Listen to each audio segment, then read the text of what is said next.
Hello, everybody. My name is Reese Shannon, and I decided to do ADHD for my diversity field experience. ADHD stands for Attention Deficit Hyperactivity Disorder.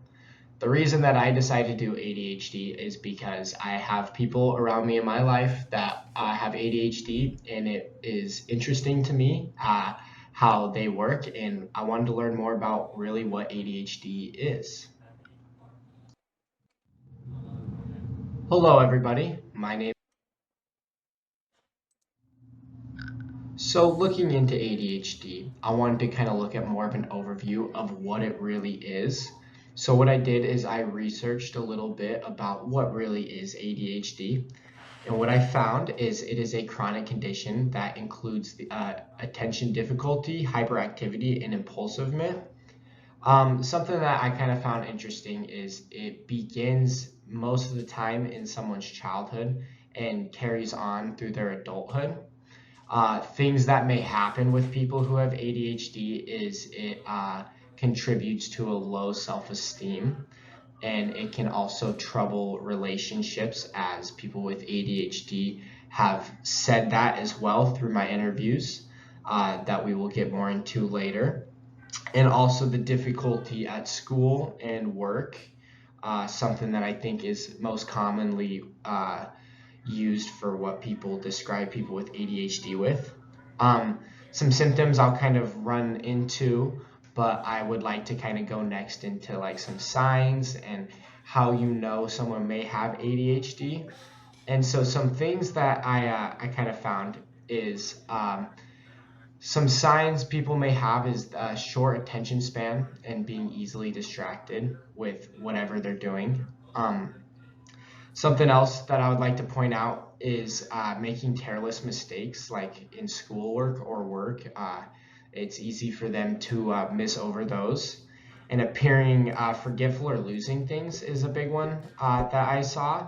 And constantly changing activities or tasks and not being able to focus really fully on one task is something that is big in their attentiveness. Looking kind of into more symptoms that I found, a lot of symptoms can be included of being unable to sit still, as a lot of people with ADHD want to be moving a lot, um, especially when they're in a calm or quiet surrounding space. Uh, Being able to concentrate on tasks they struggle with a lot of the time, and of course everyone is different, but most cases that is what you see.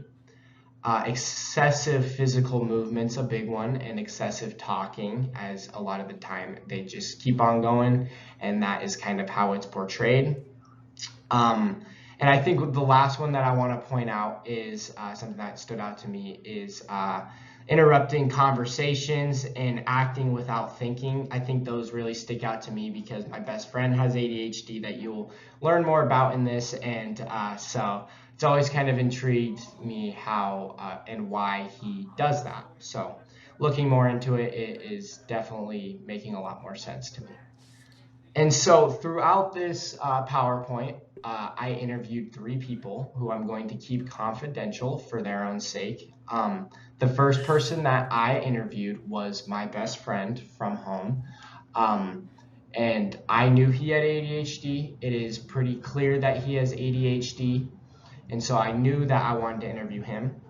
The second person that I decided to interview was one of my old teammates, and she has ADHD, but I didn't exactly know that at first until I saw little things, and she ended up telling me that she did. So I decided to ask her as well because I know that it will be different from my best friend.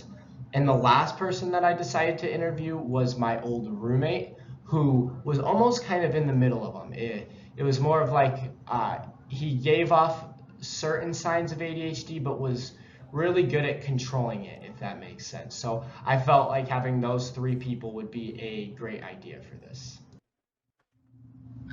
So looking into ADHD.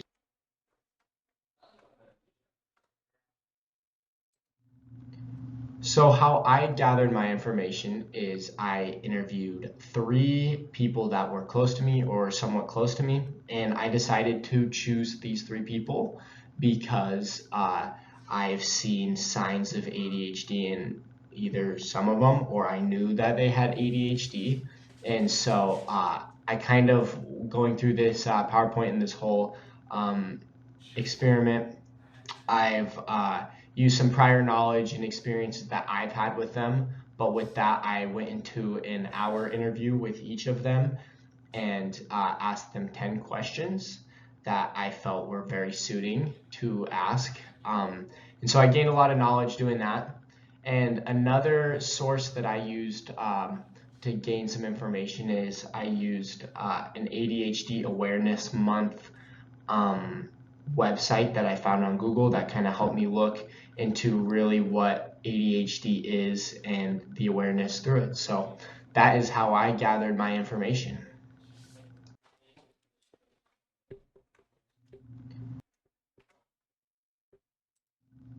So before getting into the data that I observed with my interviews, I would like to look at this graph that I found that it's the estimation of medical treatment and behavioral therapy for ADHD. I thought this was very important to look at as it shows that everyone with ADHD is different, and some people only need medication, some people only need behavioral therapy, some people only need uh, no treatment at all, and some need both medical and behavioral therapy.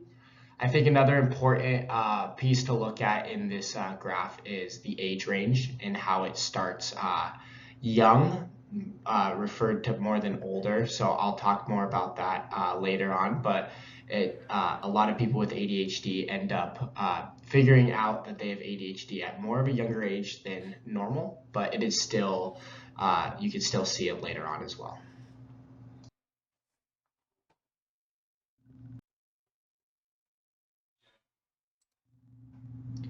So now I'm going to kind of go into the data that I have observed through my interviews. And I ended up choosing 10 questions to ask them and had a span of about an hour conversation with them each.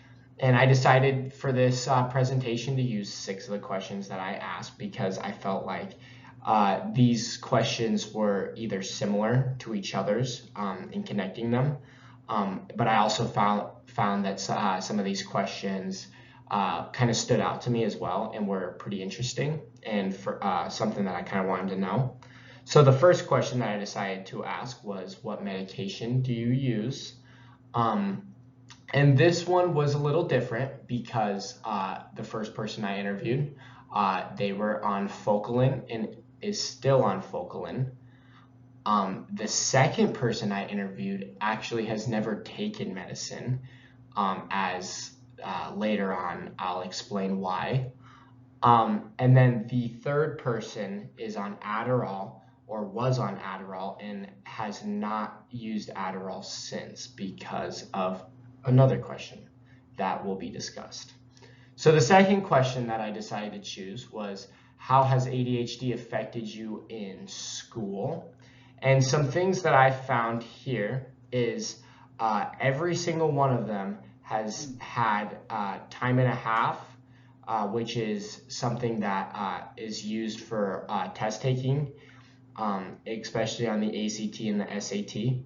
And with that, a lot of them have had some accommodations from teachers that help them with following along, reading out loud.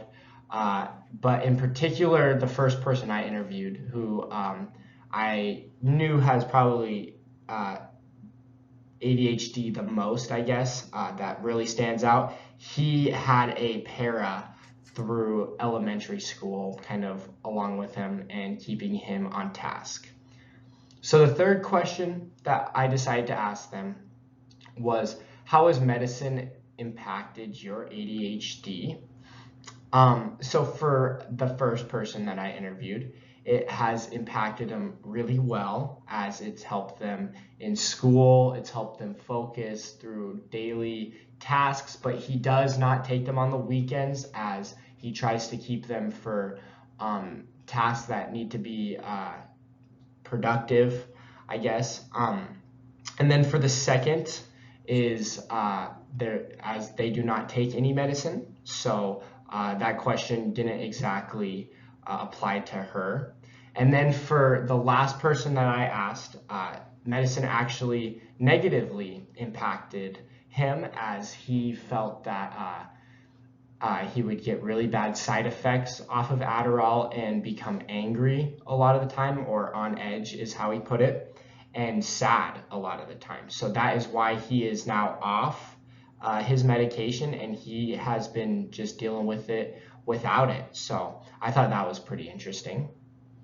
For the fourth question, why haven't you decided to get prescribed medicine? And this was more directed at the second person I asked, as I felt this was a good question to ask, and why she did not use medicine or has never used medicine at all is because of family history reasons, is how she put it. And her family has told her that they do not believe in the medicine for ADHD, as it has not worked for past family members, so they kind of refuse to put her on it. And then for the fifth question, when were you aware that you had ADHD? This kind of ranged, but kind of in the same boat. The first person I interviewed was 6 years old. His mom was a pharmacist, and his dad was a psychologist, and so they kind of knew right away. The second person, she knew in middle school. She said 7th grade. She struggled focusing in school, so she went to go talk to her parents, and kind of the whole boat of where that went then. And then the last person I interviewed, he said actually 9th grade of high school, and he had been feeling like he struggled with following along and getting distracted all the time, and so his parents took him in to the Commerce County hospital and got tested for ADHD and was put on medicine. So I thought that was pretty interesting.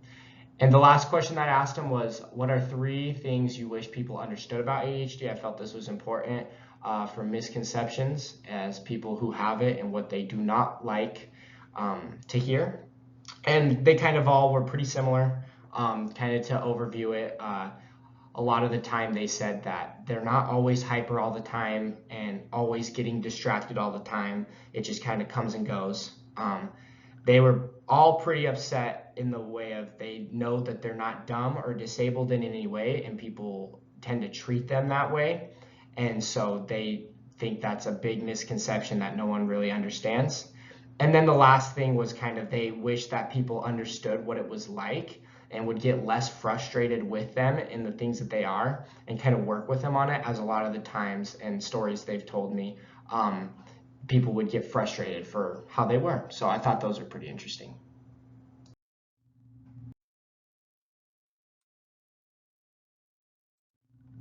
To wrap everything up, I felt that this was a great experience for me to learn more about ADHD and have these conversations with these people to really kind of get an insight of what it's like to have it, what the medicine is like, and some misconceptions of what people may think of ADHD. I think that this gave me a great opportunity to look more into what it is and what are some of the signs and symptoms people have with it.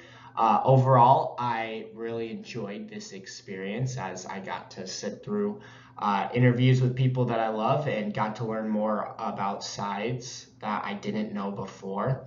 And it's kind of helped me open my eyes about everyone with ADHD. And I think that'll help me a lot when I become a teacher as well, because ADHD is more common than you would think in people. And so it might help me look more into like how I can do things in my classroom that may help them. So overall, this experience was, I think, very helpful for me.